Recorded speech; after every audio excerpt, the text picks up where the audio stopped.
ओम श्री सरस्वत्यै नमः। नमस्कारः।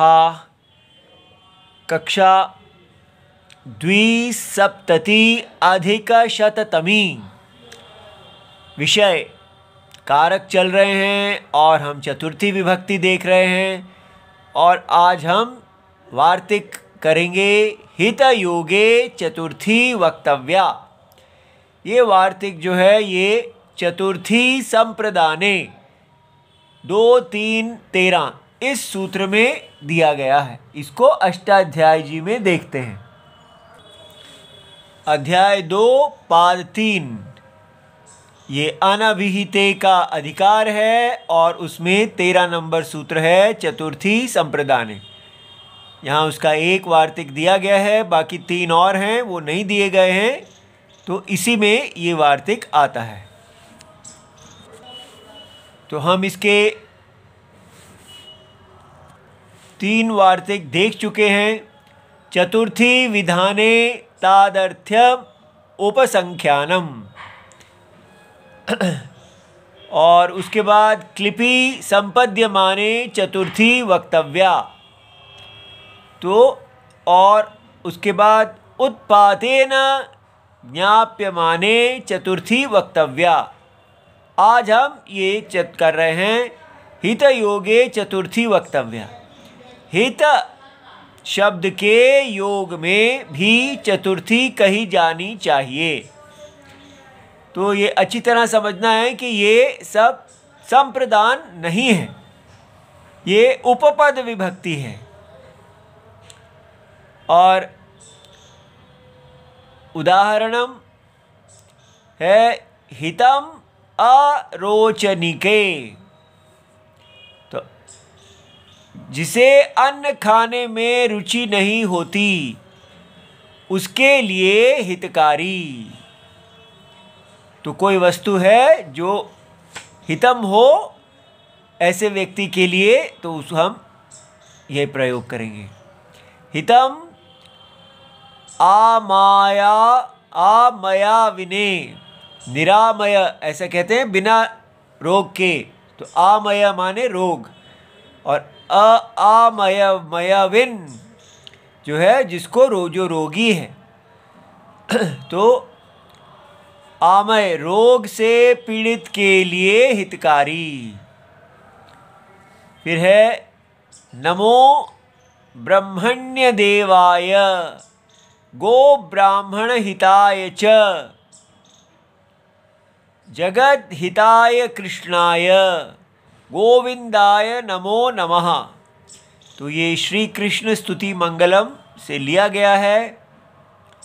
तो यहाँ ये देखिए, गो ब्राह्मण हिताय, ठीक है, तो गो ब्राह्मणेभ्यः हितम, और है यहाँ उसमें चतुर्थी लगा दी है।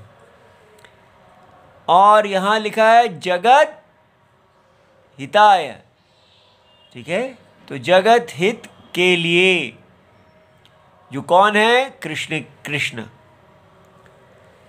तो अब ये जो है, ये जो चतुर्थी है ये नमः के कारण लगी है। देखने में ऐसा लग रहा है जैसे ये इसी का ही उदाहरण है, इसलिए यहाँ पर इसको डाला गया ताकि हमें समास के अंदर यहाँ लगा है गो ब्राह्मण हिताय। ये सूत्र ये नहीं कह रहे हैं कि हित शब्द के साथ चतुर्थी लगती है, ये बात समझ लीजिए। ये सूत्र कह रहे हैं जो हित हो, हित के योग में भी चतुर्थी होती है। तो इसलिए इस शब्द का हित के साथ योग हो रहा है, लेकिन हित में चतुर्थी नहीं है। किंतु यहाँ लिखा है गो ब्राह्मण हिताय, तो इसलिए यहाँ जो चतुर्थी हुई है ये चतुर्थी नमः के कारण आई है, जो आगे हम सूत्र देखने वाले हैं, ठीक है। इसलिए यहाँ इसको डाला गया कि आप इसमें फंसे नहीं, इसको देख लें कि ये हित जो कहा गया है ये इस वार्तिक के कारण नहीं है। फिर यहाँ है गो ब्राह्मणेभ्यः शुभमस्तु नित्यम।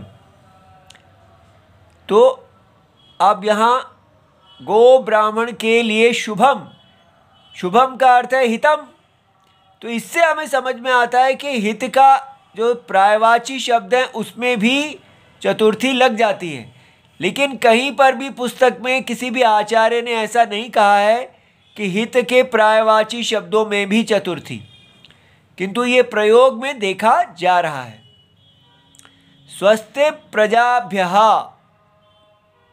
ठीक है, तो प्रजाभ्यः स्वस्ति अस्तु, इसका अर्थ है। तो इसलिए स्वस्ति जो है प्रजाभ्यः हितम अस्तु, तो स्वस्ति अर्थ में भी आ रहा है चतुर्थी, ठीक है। इसी प्रकार सर्वभूतेषु को हितः, वाल्मीकि रामायण बालकांडम। अब ये देखिए हित शब्द है और अर्थ भी है सभी भूतों के लिए कौन हितकारी है, ऐसा राम जी के लिए प्रश्न पूछा गया है। लेकिन चतुर्थी नहीं लगाई गई है, सप्तमी लगाई है, लेकिन अर्थ वही आ रहा है। तो ऐसा भी आपको समझना है कि आपने यहाँ है सर्वभूतों में का अर्थ लेना है सर्वभूतों के लिए, भूतेभ्यः, ठीक है। अच्छा, हित के योग में चतुर्थी होती है, ये तस्मै हितम, ऐसा 5:1:5 ये तद्धित का सूत्र है से ज्ञापित होता है। रोगिने हितम, रोगिण्यम औषधम। गुणवचन के रूप में हित का प्रयोग, इसको हित। वृद्धेभ्यो हितकारी, हरित की हिता, तो ये स्त्रीलिंग है तो यहाँ हिता हो गया, लेकिन इधर चतुर्थी आ रही है। शिशुभ्यः अजायाः क्षीरम हितम, ठीक है, ये क्षीरम का विशेषण है हितम, लेकिन यहाँ चतुर्थी आ रही है, ठीक है। इति सर्वम शिवम प्रणाम।